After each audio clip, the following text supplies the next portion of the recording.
Hi, welcome back to Talks with Bri and Lucy. If you guys haven't watched our other videos, go ahead and do that now. Please do.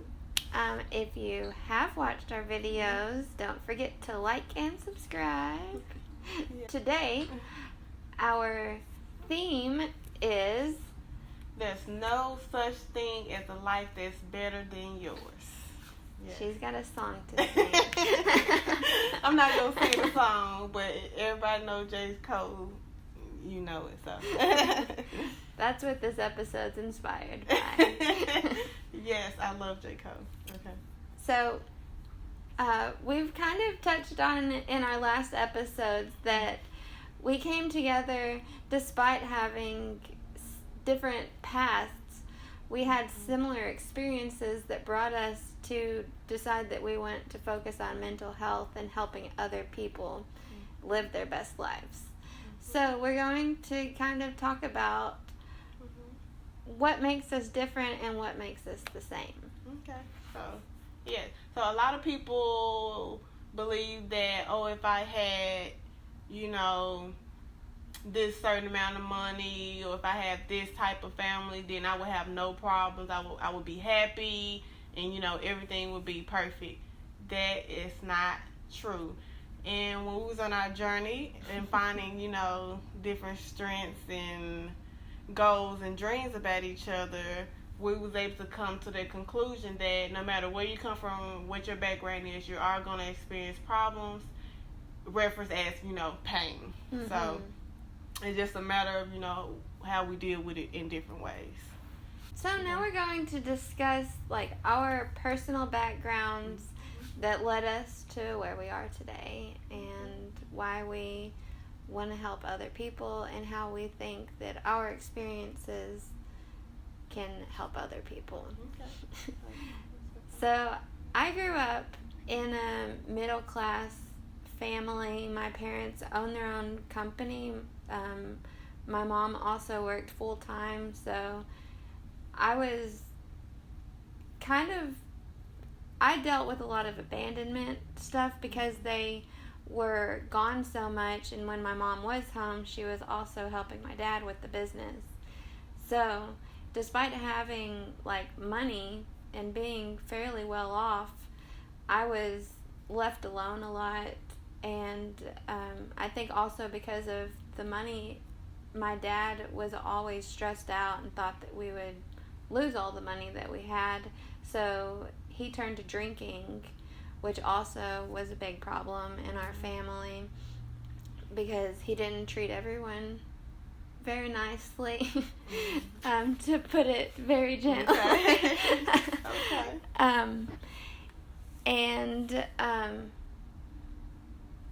So that was difficult, and that's just my parents being away so much, my dad drinking so much, my mom was a workaholic, my dad was an alcoholic, and so those two things mixed together made for a very unhealthy and unhappy home life for me and my sister. Okay. My background, my mom and dad were married when we were younger, but I really don't remember their marriage because it was short-lived, I guess. But I just remember my mom being in our own house, and so we were part of the lower class, of course. It was me, my twin sister, and two younger brothers. And we were pretty much my mom was there, but we didn't communicate much, I guess. We was always together, but I don't know, it's kind of weird. So like you said, your parents wasn't there, but it's like mom's was there, but it almost seemed like it wasn't because we really didn't talk, much about feelings or, just think. I just don't remember any conversations that we really had. We were just kind of around each other. So that's kind of weird now that it seems like I really don't have that many memories. But I remember eventually my mom, she was working at Kroger, and she had 4 kids, and of course she was on housing, getting assistance from different other places. I remember one Christmas we had nothing under the tree. Then the next morning it was like bags or stuff that they brought in, I guess from the Salvation Army. But we had, a nice Christmas. But eventually, my mom, she went back to school. She got her nursing degree, and life pretty much changed for us. We was able to, move out and get a better apartment, moved in some, brand new apartments. We was able to, start getting, different things, clothes, be able to participate in, cheerleading and drill team. It's all because of this, job change that she had. Now, if she was still, kind of struggling, I don't know if we would have had the same opportunities we had. So that was kind of a shift from the lower class. I don't want to say we went up to, middle class, but we was able to move up, to where it made a difference in our lives. My dad, he was around pretty much all our lives, but he didn't. It was an in-home, so I don't know. It's a kind of sensitive area too, I guess, a little bit. But I love my dad to death. I also want to add my relationship between me and my mom. My mom was really, really quiet, and she really didn't, speak much. I think I kind of explained it anyways, but so I think that made a difference with me and how I interact with others in life as well, because she didn't really show that. It's not that I'm trying to bash or anything, but she didn't really show that nurturing side to being a mother. So it's kind of like, I don't know, I guess I didn't know how to really show my emotions or show affection back to others. Well, my mom was kind of similar in that way. She wasn't not nurturing. She was always very motherly, but she never wanted to talk about herself or just talk about things with me. I was always like the child. I wasn't treated like I was going to be an adult someday. Like looking back, that's kind of what I feel like it was, that I was the kid, and so I wasn't talked to like that I would be anything other than that. So it wasn't until I was in my mid-20s, I think, me and my mom went on a trip together, and she told me basically her life story. And I was like, I'm still waiting never on done any of this. I'm still kind of waiting on that. Every time I would ask my mom something, she's like, I don't know. Like, I want to know about your life, I want to learn what you've learned, or, something you might can teach me on what you've been through, but I don't know. I don't have anything to tell you. So that's pretty much what I get to. I think that, well, my mom's mom was very similar in that way too. But she was also not nurturing, and my mom grew up with her dad being the more nurturing parent. So I think it was when my mom's mom got dementia, my grandma, and I think that was kind of the shift in my mom, that she saw her mom deteriorating mentally, and I feel like that was around the same time when my mom started being more open with me. So I feel like that's probably what caused that, because before that it was I had no idea who my mom was. And that's kind of how I was explaining earlier. We was in the home together, but we really didn't know each other. We didn't, it's kind of like we playing with each other, talking, but do I really know, how you feeling? Have a conversation with that person, or even just to the point where you look at them like, who are you? You look them in their face like, who is this person that I'm looking at? I kind of think also that my mom was like that because of the relationship that she had with my dad.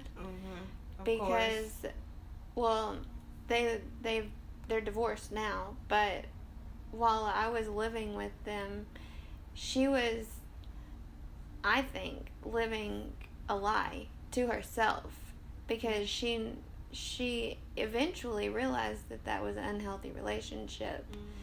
But while she was in it, she was convincing herself that it was okay, that it was going to be better. Mm-hmm. So I think not discussing it with other people probably helped her to keep the hope and together. Mm-hmm. Yeah, and if she started talking about it in her life with other people, then it would feel more real, probably. Mm-hmm. Oh, yeah. And that's how people react to situations. So, yeah. It's because sometimes when people have, and this is our next segue, people react to things in different ways. Mm-hmm. And so sometimes people react to situations by not talking about it, because mm-hmm. that's a way. If you don't think about it, if you don't talk about it, then it's not real. Mm-hmm. Some people get mad or mm-hmm. angry. Some people just walk away. Some people cry. Mm-hmm. Everybody reacts to situations differently. Mm-hmm. And that's why we need coping skills, and to Right. learn how to deal with how you react, and to figure out if how you're reacting is a healthy way. Right.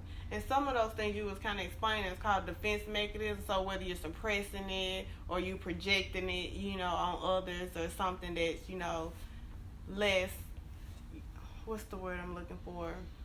Vulnerable, then so you take mm-hmm. it out on them. Those are unhealthy ways. So mm-hmm. the goal is to find healthy ways mm-hmm. to deal with your emotions. And as you explained earlier, we all learn to cope with things in different. So whether you was in a toxic home or some, one may be abusive, those people tend to, stay to themselves because they don't want to offend anyone, or they feel like somebody, might come, get them. mm-hmm. So if they, witness abuse on their parents all the time, they have to learn to shut things out. mm-hmm. So it's almost second nature for them to shut things out, mm-hmm. when sometimes you do need to, pay attention. So that's kind of example of that. Yeah. My dad was very critical of me as a child. Mm-hmm. And because of that, now when other people criticize me, even like in my mind, I know they're trying to be helpful. Mm-hmm. I will just shut down. Mm-hmm. Because I know, I learned from my dad, or dealing with him criticizing mm-hmm. me, that mm-hmm. if I tried to fight back or talk mm-hmm. speak up mm-hmm. to myself or for myself, then it would be repercussions for me. Mm-hmm. So now when other people criticize me, I just shut down. I just will listen to what they're saying, and sometimes I even agree, but the whole time, in my head, I'm thinking why are they still talking? Why? I want to be angry, but mm-hmm. I don't know how to communicate with mm-hmm. them that I don't agree with them, mm-hmm. and I don't know how to have a healthy conversation about mm-hmm. being criticized. Mm-hmm. Sometimes, depending on the relationship that I have with people, mm-hmm. with my sister or my boyfriend, usually it's closer relationships. mm-hmm. When people criticize me, then I do get really angry. Mm-hmm. But then I lash out, because it's I either know how to be quiet or I know how to I want to speak my mind so mm-hmm. much that I just want to go on. So it's 0 or 100. Exactly. So yeah. Yeah, that makes sense. When you explaining it, that just reminded me of my relationship with my husband. There was a lot of patterns and just second nature things that I just had to break mm-hmm. going into our relationship in order for us to grow. So I would have that, I shut down mm-hmm. and just want to sit, to myself. But I can't do that. That would be selfish. I have to, learn to communicate, mm-hmm. with him what I'm feeling, how I'm feeling, and why I'm feeling this way. And yes, that's something that's very important that you're really gonna have to do. Yeah, and it's just learning the coping skills and mm-hmm. figuring out mm-hmm. what triggers you, and then mm-hmm. learning a way to react in a healthy way. Mm-hmm. But it's reading books and educating yourself. You're not Yeah. going to figure this out on your own. Right. Mm-hmm. That's and it's going to take time. It's the process. Remember that word, process. Yeah, or practice. It's never perfect, and it's always, you're always working. Yes, yes. So in this part, we're going to talk about some of our coping skills that we have learned and gained over this process of us, learning to deal with situations in a more controlled manner. Controlled manner. Yeah, and like adults. Yes. Healthy adults. Healthy adults in a positive way. I would say mine would be prayer and meditation. I began reading a book.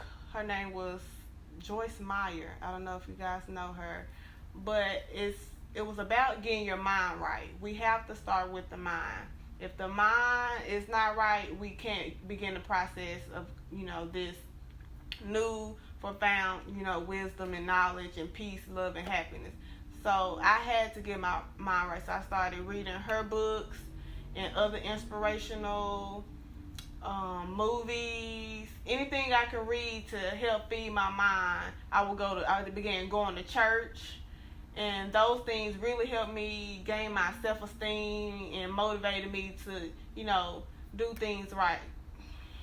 And another thing also with me going to church and praying and meditate, it would allow me to open, my mind about certain things that I was blind to before as well. So some people, we go on in life and don't recognize these things, but they are there. At this point, I was, being awakened that this is not the right, way. I don't want to be like this all the time. So I began to, like I said, research, read books, go to church, praying, meditating, reading the word on what needs to change, what can I do to change so I can get a better life. I know this is not it, and I want better for myself. So yeah. My coping skills are, I meditate and pray also. And I do yoga, so I do that in the mornings usually, and that's kind of my time with God to just try to clear my mind, practice gratefulness, and just do all the things. I try to do all the things. So that way I can have a good day. And I've also, like I've mentioned multiple times in this episode, I like to hide away. When I'm feeling any kind of strong emotions, I tend to just want to go to Guatemala. I just want to be alone. So one of the things that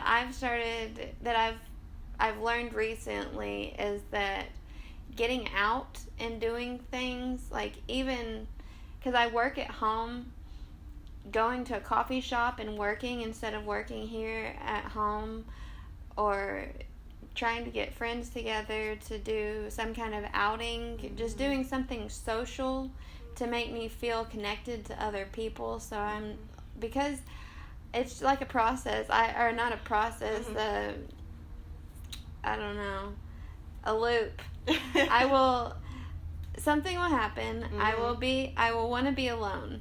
I will start getting depressed because I'm alone. And then I will just spiral to it was just something small, and then it gets bad because I'm depressed and alone. So getting out, being social is a really good coping skill. Having friends that you can talk to and connect to is really great coping skill. Therapy. Oh, yes. See a therapist. Every time I've had something huge going on in my life, I go see a therapist. And I cannot tell you how helpful, therapy or get a good friend who will listen. That could be your therapy session as well. Yeah. Sometimes it depends on the situation. Yeah, it depends. Sometimes it's nice to just have somebody who's completely unbiased and not connected to your situation at all. And then, because I know, when I was going through like my marriage, that's I don't know, ex-marriage. What's it? I don't know what it's called. When I was going through that and like trying to figure out if I was staying or if I was going, just talking to anybody in my family was just of course. hard, Yeah, because everyone's super biased about situations. Mm-hmm. So there are some situations like that, and I definitely couldn't talk to my ex-husband. So like everybody that I was close to was just too close to the situation. So it was good to just be able to go talk to somebody for an hour a week that was knowledgeable about how to cope with things, and she taught me a lot of things, gave me good books to read so that I wouldn't have found other ways. And that's usually like all the therapists that I've gone to have taught me good coping skills or given me books and stuff. Like mindfulness I learned from a therapist. I went to a therapist that did art therapy. So that was helpful to just, because I'm an artist and I have always wanted, whenever I was stressed out as a kid, I would just draw or color or something. So I think going to an art therapist was just kind of like validating, like, this is a good way to deal with your stress. So that's another coping skill. Just sometimes when I get really stressed out, I will, like, every night before I go to bed, I'll just bring a coloring book to bed with me, and I'll color until I get tired, and then it just... It's a good way to calm yourself down and ease your way to sleep. You're just concentrating on the colors and staying in line, and you don't have anything else to worry about but getting those colors down there. So, yeah, that's pretty much... I have some other ones that I can't think of right now. Mine's now, lately, is just, I just love, going out and being with my husband. We actually enjoy each other. Hopefully that lasts forever. But, I think it will if you want it to. Right. You got to put in the work. But, yes.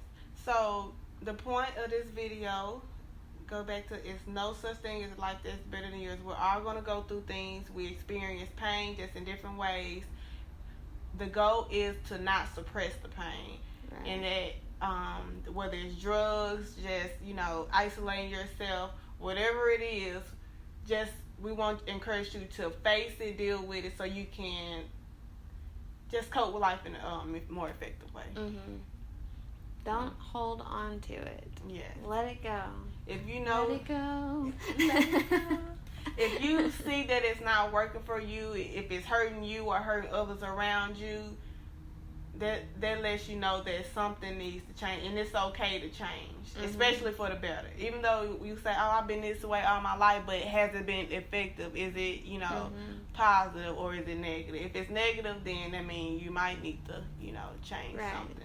So if you're feeling a negative feeling, depression, anxiety, or anything that doesn't feel good on the inside, and you aren't able to figure out how to change, you need to find someone who can help you. Find a book, find a friend, find a therapist. Those are or a high power. Yeah. So, yeah. We want to help you. Help yourself. Yes, that's how I go. Help you. So, that's it. Yeah.